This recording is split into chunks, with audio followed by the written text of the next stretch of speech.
હા એટલે એ આમાં આપણે જે ઓડિટ આપેલું હતું, ઓડિટની અંદર આપણે જે આપનારી પાસે જે કાર્યવાહી કરવાની થાય છે એ અમે હાલ ચાલુ છે, અને બાકીનું જે પછી રિપોર્ટ તૈયાર થશે અમે અમારી કચેરીમાં ખબર નથી અને તેમનું ધિરાણ ઉપાડી લેવામાં આવ્યું છે અને આ મંત્રીઓ હવે લાખોપતિ થઈ ગયા છે. આ મંત્રીઓ દ્વારા અનેક મોટા પ્રમાણમાં જમીનો ખરીદવામાં આવી છે. આ જમીનો રેકર્ડ ઉપર છે, છતાં પણ તેમના સામે કોઈ કાર્યવાહી કરવામાં આવી નથી. આવા જ એક મંત્રી જેઓ ચાણસરાના છે અને તેમના દ્વારા જે ખેડૂતો છે તેમના પૈસા સાચી સહીઓ કરી અને 10 લાખની જે ધિરાણ હોય છે તેમાંથી 2 લાખ રૂપિયા ખેડૂતને આપ્યા છે અને બાકીના એમણે રાખ્યા હોય એ રીતે અનેક ખેડૂતોના અલગ અલગ રીતે પૈસા લઈ લીધા અને તેમના દ્વારા પણ જમીનો ખરીદવામાં આવી છે. આ જમીનોની તપાસ કરવામાં આવે તો આ મંત્રી દ્વારા જે કૌભાંડ આચરવામાં આવ્યું છે એ તમામ જે કૌભાંડ છે એ કૌભાંડનો પર્દાફાશ થાય તેમ છે, પરંતુ આ મંત્રી દ્વારા ખેડૂતોને મળી અને તેમને જે આપેલું ધિરાણ હતું એ ધિરાણ ભરવા માટે હવે તૈયાર થઈ ગયા છે અને ધિરાણ ભરવાની તારીખ પણ નક્કી કરી રહ્યા છે. આ કૌભાંડ દબાવવા માટેના અનેક પ્રયત્નો કરવામાં આવી રહ્યા છે, ત્યારે ઓડિટર દ્વારા પણ રિપોર્ટ કરવામાં આવ્યો છે આ મંત્રી સામે. જોઈએ હવે આ મંત્રી સામે શું કાર્યવાહી થાય છે, જેની આજે વાત કરવી છે. ક્રાઇમ આવાજ ન્યૂઝમાં તમારું સ્વાગત છે અને હું છું તમારી સાથે તમારો નાનજી ઠાકોર. આમ તો રાધનપુર તાલુકો હોય, સાતલપુર તાલુકો હોય કે પછી એ સમી વિસ્તાર હોય, આ તમામ વિસ્તારોના જે મંત્રીઓ છે એ લાખોપતિ બન્યા છે. લાખોપતિ એટલા માટે બન્યા છે કે ખેડૂતોનું જે ધિરાણ હોય છે એ ધિરાણ પોતે વાપર્યું છે અને જમીનો ખરીદી છે અને ત્યારબાદ આ ધિરાણ ભરવાનો વારો આવે છે ત્યારે આ મંત્રીઓ ભરી દેતા હોય છે, પરંતુ કેટલાક મંત્રીઓએ ખેડૂતોના પૈસા ન ભરતા પોલીસ સુધી આ બાબત પહોંચી છે અને ફરિયાદો પણ થઈ છે.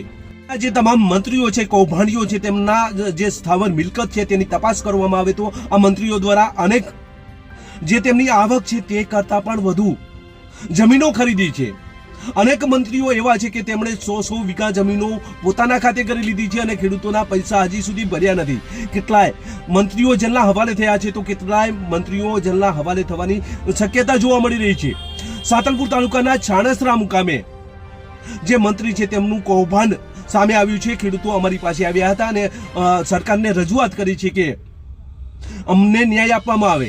અમારા મીડિયાના માધ્યમથી સરકાર સુધી અવાજ પહોંચાડવા માટે તેઓ અમારી પાસે આવ્યા હતા, પરંતુ આ મંત્રી દ્વારા જે તેમનું કૌભાંડ છે એ દબાવવા માટે આ મંત્રી એક વ્યક્તિઓને એક જે ખેડૂતો છે તેમને મળી અને આજે તેમણે ધિરાણ આ ખેડૂતોમાંથી લીધું છે એ ભરપાઈ કરવા માટેનું વચન આપી રહ્યા છે અને 6ઠા મહિનામાં આ ધિરાણ ભરશે તેવું તેમનું કહેવું છે. આવું ખેડૂતો પાસે જઈને આ મંત્રી કહી રહ્યા છે.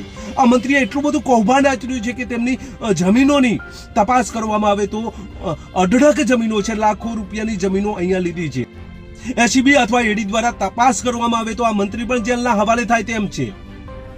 આ મંત્રી હવે પોતાનું જે ભ્રષ્ટાચાર છે એ ઢાંકવા માટેના પ્રયત્નો કરવામાં આવી રહ્યા છે, ત્યારે ઓડિટરને આ બાબતે પૂછતા તેમણે શું કહ્યું એ પણ સાંભળીએ, ત્યારબાદ વધુ ચર્ચા કરીએ. આપણે સ્ટેટ બેંકમાં શૈલેષભાઈ કરીને છે, એમની જોડે તમે અમે વાત કરાવી છે, અમને આપી દેવો તો રિસીવ થઈ જાય. અચ્છા, પણ તમે હમણાં ઓડિટ કરવા આવ્યા હતા, એ વિડીયો મારી જોડે આવ્યો હતો અને તમને કંઈક મંત્રી દબાવવાની વાત કરતા હતા. આ બધું વિડીયોમાં જોવા મળતું હતું, તો શું હતી વિગત એમાં? હેલો, હા, કોણ બોલે?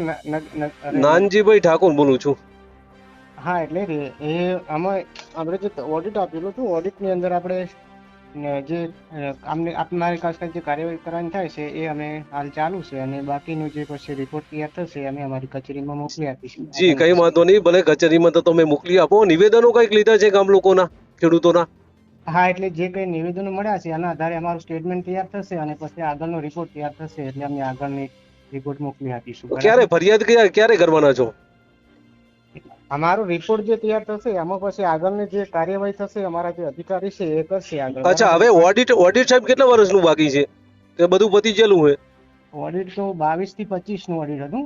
2022 23 24 25 નું 3 વર્ષનું હતું. બરાબર. તો શું ઓડિટમાં શું ખામીઓ નીકળી ગઈ? તમે તો ઓડિટર છો એટલે તમને ખ્યાલ હોય ને સાહેબ. એટલે આગળની હજી અમારો જે રિપોર્ટ તૈયાર થાય એના પછી હજી અમે 5-6 દિવસ અમને લાગે, બરાબર છે. એ પછી અમે આખો અમારો જે ઓડિટ મેમો છે, અમારો જે રિપોર્ટ લાગે છે એ બધા અમે તૈયાર કરી પછી અમારી કચેરીને આપીએ, પછી આગળની કાર્યવાહી થાય. નહીં સાહેબ, તમે સર્ચ કર્યું હશે તો ખામીઓ શું લાગી એમ? હા એટલે એની કાર્યવાહી ચાલુ છે એમના કીધું જે અમારે તપાસ એની અંદર જે કઈ ક્વેરીઓ અમને આવશે એ બધી ક્વેરીઓ અમે મેન્શન ઓડિટ મેમોમાં કરીશું જે અમારા જે રિપોર્ટ લાગુ પડતા છે રિપોર્ટ થશે એમ. ઓકે ઓકે અને ઓકે, પછી જે ધન્યવાદ. કઈ છે એ બધું કચેરીમાં જે હશે અમારું બધું જે કઈ હશે અમારા રિપોર્ટ એ બધું કચેરીમાં જ હશે. એટલે ટૂંકમાં પ્રોસેસ તમારી ચાલુ છે, બરાબર ને? હા હા ચાલુ. પણ સાહેબ ગામ લોકોનું આ રીતે ખોટું ધિરાણું પડ્યું હોય તો સત્ય વાત છે ને સાહેબ નિવેદનોમાં તો?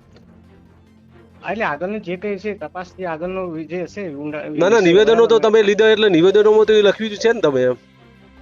જે નિવેદન મળે એટલે આના આગળ ના રિપોર્ટ સબમિટ થશે આના આધારે પછી બીજું અમારું જે આગળની જે કાર્યવાહી થશે એ ઓકે ઓકે ઓકે ઓકે સાહેબ, ઓકે સાહેબ, મને ઓડિટ આપેલું છે મારી કક્ષાએથી મેં જે કરવાની હતી એ કાર્યવાહી ચાલુમાં છે. ટૂંક છે. ઓકે સાહેબ, ધન્યવાદ ધન્યવાદ. શું નામ છે તમારું? નાનજીભાઈ ઠાકોર, ક્યાંથી બોલો છો? રાધનપુરથી બોલું છું સાહેબ. નાનજીભાઈ પૂરું નામ? નાનજીભાઈ આવો મળીએ સાહેબ. નાનજીભાઈ ઠાકોર?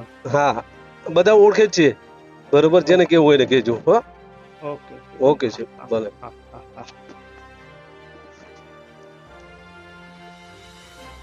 આપણે ઓડિટરનું કહેવું છે કે રિપોર્ટ અમારી વડી કચેરીએ મોકલ્યો છે, પરંતુ ફરિયાદની વાત અમોએ અનેક વખત પૂછી, પરંતુ આ વાત ટાળવાના પ્રયત્નો કરવામાં આવ્યા છે. ઓડિટરનું કહેવું છે કે જે ખામીઓ છે એ ખામીઓ પણ જે વડી કચેરી છે ત્યાં મોકલવામાં આવી છે. કમિશનર કચેરી હવે તપાસ થશે અને તપાસ બાદ કાર્યવાહી થશે તેવું તેમનું કહેવું છે. ઓડિટરને અનેક વખત એવા પ્રશ્નો અમે કર્યા, પરંતુ ઓડિટર આ ગોળ જવાબ આપી રહ્યા છે, પરંતુ કંઈક તો રંધાયું છે આ છાણસરા મુકામે. કારણ કે ઓડિટ રિપોર્ટમાં પણ ઓડિટર સ્પષ્ટ એવું નથી કહી રહ્યા કે અહીંયા કૌભાંડ નથી થયું, અને ખેડૂતોનું કહેવું છે કે અમારા નામનું જે ધિરાણ છે તેમાંથી કેટલાક પૈસા તેમણે રાખ્યા અને તેમણે વાપર્યા છે, એટલે અત્યાર સુધી તેમણે પૈસા ભર્યા નથી. અને ઓડિટર સામે તેમણે જવાબોમાં પણ એવું જ લખાવ્યું છે. કેટલાક જે ખેડૂતો છે તેમના દ્વારા લેખિતમાં રજૂઆતો પણ કરવામાં આવી છે. આ તમામ જે ઓડિટના જે રિપોર્ટો છે એ કમિશનર કચેરી અથવા તો તેમની વડી કચેરીએ પહોંચ્યા છે. હવે વડી કચેરી દ્વારા તપાસ કરવામાં આવશે અને ત્યારબાદ આ મંત્રી સામે કાર્યવાહી કરવામાં આવશે. પરંતુ હાલ તો આ મંત્રી દ્વારા ખેડૂતોને ક્યાંક ને ક્યાંક પોતાના ફેવરમાં લઈને પૈસા ભરવાની વાત કરી રહ્યા છે અને આવા વચનો આપી રહ્યા છે. જોઈએ હવે આવનાર સમયમાં આ મંત્રી સામે કેવા પ્રકારની કાર્યવાહી કરવામાં આવે છે.